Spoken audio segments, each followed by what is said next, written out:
Hello commerce के मेरे होनहार छात्रों, क्या हालचाल? बढ़िया। चलो और बढ़िया करते हैं।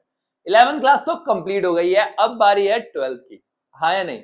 तो 12th क्लास में आप सभी एक्सेल करना चाहते हो ना? चलिए, मुझे पता है आप सब चाहते हो कि 12th क्लास में हम ढंग से पढ़े, बट दिमाग में, दिल में कहीं ना कहीं एक डर बना हुआ है। क्या डर बना हुआ है? कि यार 11th तो ठीक से पढ़ी नहीं, 12th समझ में आएगी? 11th के तो कंसेप्ट क्लियर नहीं है, तो 12th में ठीक से पढ़ पाएंगे, समझ पाएंगे, अच्छे मार्क्स ला पाएंगे? क्योंकि सब तो बोलते हैं कि 12th का बेस कौन है? 11th class. 11th में अगर ठीक से नहीं पढ़ोगे तो 12th में बड़ी प्रॉब्लम आने वाली है। तो यार इस टाइम पे मेरे पास दोबारा सब कुछ पढ़ने का टाइम तो नहीं है, और क्या मैं पढ़ भी पाऊंगा सब कुछ दोबारा से? और सब कुछ पढ़ने लगूंगा तो 12th को कब पढ़ूंगा? कैसे, क्या होगा, कब होगा, भाई समझ में नहीं आ रहा है, परेशान हो गए हैं। कैसे करेंगे 12th में? डोंट वरी यार, आपका भाई है ना, आपके लेके आया हूं ना मैं वीडियो। 12th को आसान बनाते हैं इन टॉपिक्स को पढ़ के। बेटा माना कि 12th के लिए बेस 11th है, बट सब कुछ कभी आपने देखा कि सब कुछ ट्रांसफर हो रहा है अगली क्लास में? नहीं। 9th क्लास में आपने जो पढ़ा, क्या सब कुछ 10th क्लास में ट्रांसफर हो गया था? नहीं, कुछ लिमिटेड टॉपिक्स है। ऐसे ही 12th क्लास में भी 11th के कुछ लिमिटेड टॉपिक्स है जो हमें पढ़ने होते हैं, जिसके बाद हम 12th को ठीक से समझ पाएंगे, ठीक से पढ़ पाएंगे, बिना किसी टेंशन के हमारे कंसेप्ट क्लियर होंगे और वहां पे हमें कोई प्रॉब्लम नहीं आएगी। तो बेटा वही वीडियो लेके आया आपका भाई आपके लिए। मैं हूं कार्तिक शर्मा, आपका स्वागत करता हूं आपके अपने YouTube channel Sharma ji commerce वाले में। चलिए बेटा शुरू करते हैं और 12th को आसान बनाते हैं कुछ 11th के कोर कंसेप्ट को पढ़ के। मैं आपको बताने वाला हूं हर वो कंसेप्ट जो आपको 11th का दोबारा से एक बार रिवाइज करना है अपनी 12th को शुरू करने से पहले, जिससे आपके लिए आपकी जो 12th है वो बहुत ही आसान हो जाएगी। आपको लगेगा कि यार सब कुछ आता है मुझे, अब मैं एक नई शुरुआत कर सकता हूं नई एनर्जी के साथ, क्योंकि मेरा पीछे का बेस स्ट्रांग हो चुका है। चलिए बेटा शुरू करते हैं।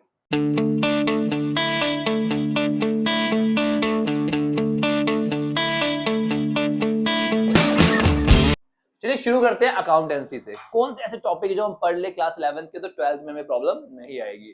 पहला टॉपिक है बेसिक अकाउंटिंग टर्म्स। भाई सारे टर्म्स के बारे में जरूर पता होना चाहिए, क्योंकि हमने यहीं से जान पहचान करना शुरू किया था अकाउंटेंसी से, हाँ या नहीं? तो जान पहचान तो कम से कम रहनी चाहिए। ये खत्म कर दोगे, ठीक है? असेट्स क्या है, लायबिलिटी क्या है, बीआर क्या है, बीपी क्या है, सारी अकाउंटिंग टर्म्स आपको पता होना चाहिए कि भैया क्या चीज क्या होती है, ठीक है? क्योंकि टर्म्स तो आगे यूज होगी ना, ठीक है? इसके बाद जर्नल एंट्री।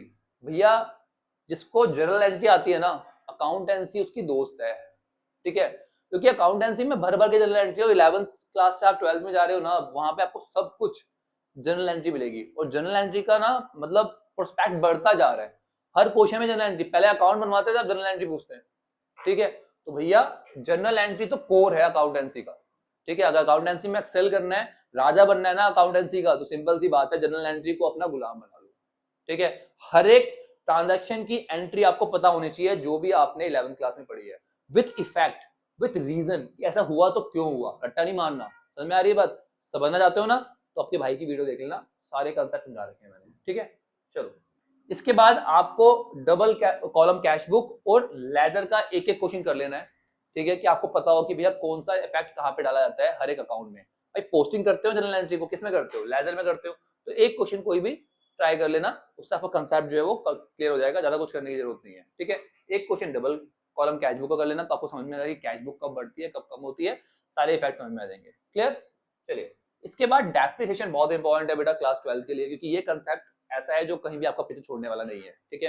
ये आगे बहुत काम आने वाला है। तो डेप्रिसिएशन कैसे लगाते हैं, कौन कौन से अकाउंट बनते हैं डेप्रिसिएशन में, depreciation account, machinery account, provision for depreciation account, machinery disposal account, सबका एक एक क्वेश्चन कर लेना और कंसेप्ट बिल्कुल क्लियर कर लेना कि किस तरीके से हमें डेप्रिसिएशन लगाना है। दोनों मेथड्स जो आपने पढ़े हैं, डब्ल्यूडीबी और स्ट्रेट लाइन, ठीक है? इसके बाद बात करते हैं फाइनल अकाउंट। आपने एंड में चैप्टर पढ़ा था फाइनल अकाउंट, जहां पे आपने ट्रेडिंग अकाउंट, पीएनएल अकाउंट और बैलेंस शीट बनाई थी, राइट? ये आपके आगे भी काम आने वाली है, तो इसलिए ठीक से इस चैप्टर को भी ठीक से देख लेना। बस ये 5 टॉपिक है जो आपको पढ़ने हैं ठीक से, ठीक है? जिसके बाद आपको क्लास 12 अकाउंटेंसी में कोई प्रॉब्लम नहीं आएगी। चलिए आगे बढ़ते हैं अपने बिजनेस स्टडीज के साथ। बिजनेस स्टडीज में आपको चैप्टर नंबर 2 जो आपका था फॉर्म ऑफ बिजनेस ऑर्गेनाइजेशन, उसको ठीक से पढ़ना है। फिर वही बात, आपके भाई ने वन शॉट वीडियो डाल रखी है, उसे देख लेना एक बार, आगे प्रॉब्लम नहीं आएगी, ठीक है? तो फॉर्म ऑफ बिजनेस ऑर्गेनाइजेशन में पढ़ने के लिए क्यों बोल रहा हूं? क्योंकि यहाँ पे जो आप पार्टनरशिप पढ़ोगे, ठीक है, जो आपने यहाँ पे पार्टनरशिप के कंसेप्ट को समझोगे कि पार्टनरशिप क्या होती है, किस तरह की होती है, किस तरह से वर्क करती है, वो पूरी बुक है आपकी अकाउंट्स की। पार्ट 1 जो है ना आपका अकाउंट्स का, वो पूरा का पूरा पार्टनरशिप ही है, ठीक है। और जब आप कंपनी के बारे में पढ़ोगे, कंपनी कैसे बनती है, किस तरह से इनकॉर्पोरेट होती है, क्या क्या चीजें होती है उसके अंदर, वो पूरा आपका यूज आएगा कहाँ पर, पार्ट 2 में। तो पूरी की पूरी बुक बनी हुई है, तो कंसेप्ट समझना बहुत जरूरी है, ठीक है। पर इसका मतलब ये नहीं कि पार्टनरशिप और कंपनी पढ़ना है, ठीक है, सब कुछ पढ़ना है आपको इस चैप्टर में, ठीक है। चैप्टर नंबर 2 आपको कवर करना है। इसके बाद आपको अगला चैप्टर जो करना है वो है केवल वो है आपका chapter number 7, source of business finance, क्योंकि ये आपके बहुत काम आने वाला है आगे, ठीक है। 12th क्लास में 12 मार्क्स का चैप्टर आता है आपका फाइनेंशियल मैनेजमेंट, तो वहां पे आपको ये चैप्टर बहुत काम आने वाला है, ठीक है बेटा। तो ये 2 चैप्टर पढ़ने हैं आपको अपनी बिजनेस स्टडीज के, दैट्स इट, और कुछ नहीं पढ़ना, और कुछ भी आपको आगे काम नहीं आने वाला, ठीक है। तो 2 चैप्टर तो पढ़ सकते हो ना, डोंट वरी, आपके भाई ने वन शॉट वीडियो डाल रखी है, वो देख लेना, खत्म बात, ठीक है।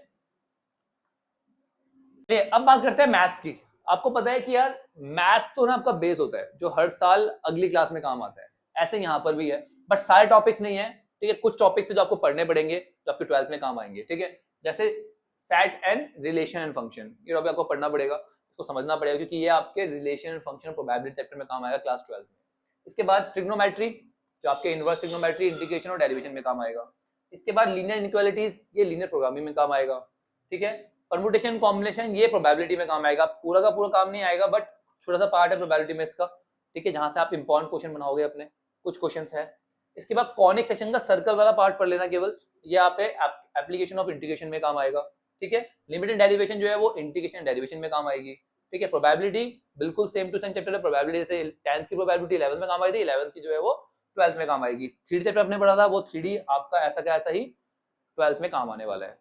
तो ये टॉपिक्स आपको पढ़ने ही पड़ेंगे, अभी से लग जाओ, जो सारे क्वेश्चन करने की जरूरत नहीं है, बट हाँ दोबारा से वही बात, अपना बेस जरूर स्ट्रॉन्ग कर लेना, कंसेप्ट जरूर समझ लेना, ठीक है। अब बढ़ते हैं इकोनॉमिक्स की तरफ। देखो इकोनॉमिक्स में आपको ज्यादा 11th क्लास का काम नहीं आने वाला क्लास 12th में, क्योंकि एक तो आपका सब्जेक्ट ही खत्म हो गया, एक बुक तो आपकी खत्म हो गई स्टैट्स। अब स्टैट्स नहीं है आपके पास, अब है आपके पास इंडियन डेवलपमेंट, जिसमें आप इंडियन डेवलपमेंट कैसे हुआ है वो पढ़ोगे, कि इंडिया जो था इंडिपेंडेंस टाइम पे कैसा था, ठीक है, हमने किस किस तरीके से रिवोल्यूशन करी, एलपीजी पॉलिसी जो आप क्लास 10th में पढ़ते हुए आए हो, एम्प्लॉयमेंट अनएम्प्लॉयमेंट जब क्लास 9th में पढ़ा है, तो मतलब बहुत सारे कंसेप्ट आपके आने वाले हैं यहाँ पे, ठीक है, क्लियर। तो स्टैट्स का कोई रोल नहीं बचा, ठीक है। चलिए अब इकोनॉमिक्स में जो आपके पास पहले माइक्रो थी, अब क्लास 12th में मैक्रो है। तो कुछ कंसेप्ट है मैक्रो के जो आप यूज करोगे किसमें, मैक्रो में, वो है डिमांड एंड सप्लाई, ठीक है। डिमांड सप्लाई को ठीक से पढ़ लेना, क्योंकि ये वाला टॉपिक जो है आपका aggregate demand, aggregate supply and related concept नाम से चैप्टर है हमारे पास, वहां पे काम आता है, ठीक है। इसके अलावा कुछ ऐसा नहीं है जो आपका 11th में 12th का 11th का 12th में काम आएगा, ठीक है। So that's it with our video. बेटा क्लास 12th को आसान बना लो इन टॉपिक्स को पढ़ के। एक बड़ा भाई होने के नाते आपसे रिक्वेस्ट कर रहा हूं कि बेटा इन टॉपिक्स को छोड़ने की गलती मत करना, अदरवाइज क्लास 12th में प्रॉब्लम आएगी, क्योंकि मैं चाहता हूं कि हर बच्चा क्लास 12th में अच्छा स्कोर करे, अपने पेरेंट्स को प्राउड फील कराए, क्योंकि जब आप आगे बढ़ते हो तो मुझे भी अच्छा लगता है, ठीक है। और अकाउंटेंसी, इकोनॉमिक्स और बिजनेस स्टडी टेंशन बिल्कुल छोड़ दो, आपका भाई आपके साथ रहेगा डे 1 से लेके डे लास्ट तक। आपका जो आखिरी बोर्ड का एग्जाम होगा ना, तब तक मैं आपके साथ हूं, सब कुछ कराऊंगा free of cost, notes provide करूंगा, साथ में आपके टेस्ट भी लूंगा, आपकी हर प्रॉब्लम का सॉल्यूशन आपके बोलने से पहले ही आपको इस चैनल पर प्रोवाइड कर दूंगा। अभी तक मैं वीडियोस तो डाल रहा था, मैंने लास्ट सीरीज शुरू करा है, वीडियोस तो डाल रहा था, पर उसका कोई पैटर्न नहीं था, ठीक है ना, कि किस दिन कौन सी वीडियो आएगी। अब मैं आपके लिए एक शेड्यूल के साथ वीडियो डालूंगा, जिससे कि आपको कोई प्रॉब्लम ना है, आपको अलग अलग जगह पे जाके टॉपिक्स को पढ़ना ना पड़े, सब कुछ आपको यहीं पे प्रोवाइड करूंगा। बस मुझे आपसे चाहिए कि आपका सपोर्ट और प्यार मुझे मिलता रहे, दैट्स इट। चैनल को अभी सब्सक्राइब नहीं किया, सब्सक्राइब कर लो, अपने हर उस दोस्त के साथ शेयर कर दो जो 11th क्लास से 12th क्लास में जाने वाला है, और जो सोच रहा है कि मुझे कैसे पढ़ना है, और जो परेशान है कि यार 11th में ठीक से नहीं पढ़ा तो अब 12th में क्या होगा, उसे बताओ कार्तिक भैया तुम्हारे साथ है। डे 1 से लेके डे लास्ट तक, आपका बोर्ड का आखिरी एग्जाम होगा ना, तब तक मैं आपके साथ हूं, बिल्कुल भी आपका साथ नहीं छोड़ूंगा, आपकी हर प्रॉब्लम मेरी प्रॉब्लम है। चलिए बेटा मिलते हैं नेक्स्ट वीडियो में, तब तक के लिए take care, bye bye, study hard.